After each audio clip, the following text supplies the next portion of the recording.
You see these characters in the movies.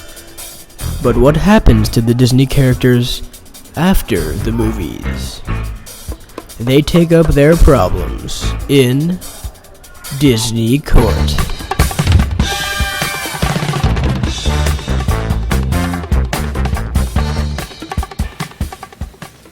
Judge Disney presiding.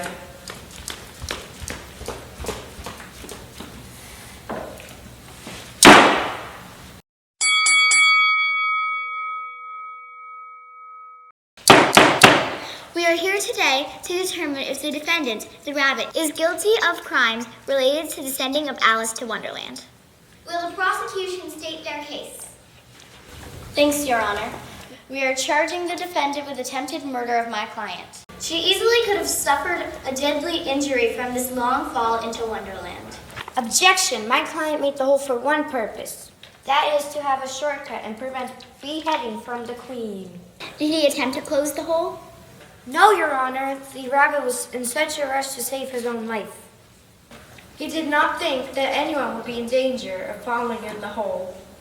Does the prosecution have any witnesses? I would like to call Diana, Alice's neighbor, up to the stand. Hello. I am Alice's next-door neighbor, Diana. Diana, what did you see the day of the crime? Well, I saw a little bunny hop into a deep hole. Alice seemed to be following it, and so then she jumped after it in the same hole. Are you saying that Alice purposely followed the rabbit into the hole? It looks like that. Ugh! It seems clear that Alice did in fact follow the rabbit into the hole, and the rabbit had no intentions of harming Alice. I rule the rabbit not guilty on the charges of attempted murder. Yes!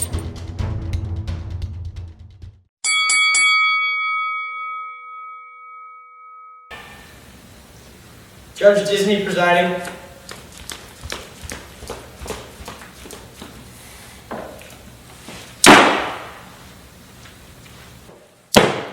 We are here today to determine the guilt of Dr. Philip Sherman on the charges of kidnapping the defendant's son.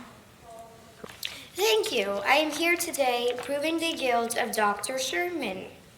He kidnapped my client's only son, Nemo. My client feels he did not know he was a child. Also, Nemo was out of his protection zone. Being out in the open sea means he's a free adult. And it is bad parenting, in my opinion, not to keep control of your only son. Sounds reasonable. Either way, you're kidnapping a living thing with feelings. How would you feel if your client's niece, Darla, was kidnapped just because she wasn't in her house?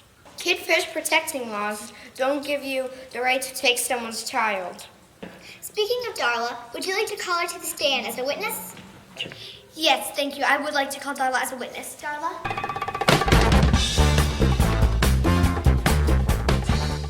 Hello, I'm Darla, and I'm Uncle Sherman's niece. I saw an orange fishy in a bag, and it jumped into a toilet. He must have done something very bad to the fishy to make it jump into the toilet. Darla? Fish don't have brains. There's no way they could be thinking that. They're just dumb animals. Then a brainless animal is suing you.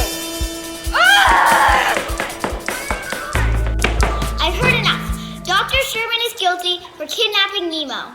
I sentence Dr. Sherman to a life without killing or eating any fish. What?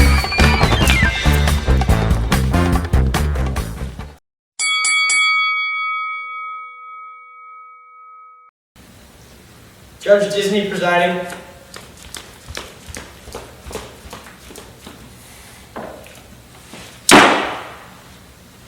We are here today to determine if our defendant, Cinderella, is guilty for losing and making the glass shoe depressed.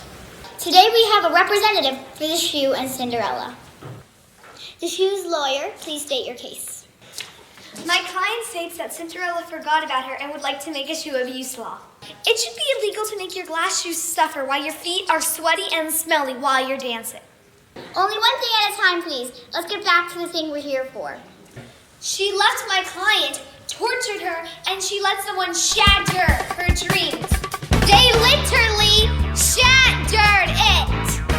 Objection! Her feet would not be so sweaty if the shoes were comfier. size too big, so it's the shoe's fault. And if you have a problem with the breaking of the shoe, go talk to the stepmother. It was the godmother who gave the shoe the incorrect size, but it was your client who left it. Speaking of fairy godmothers, I'd like to call the fairy godmother to the stand. Hello, I'm the fairy godmother. I created the glass shoe and I made sure it was the right size. The decision has been made. I rule in favor of the shoe. Well, that's a first.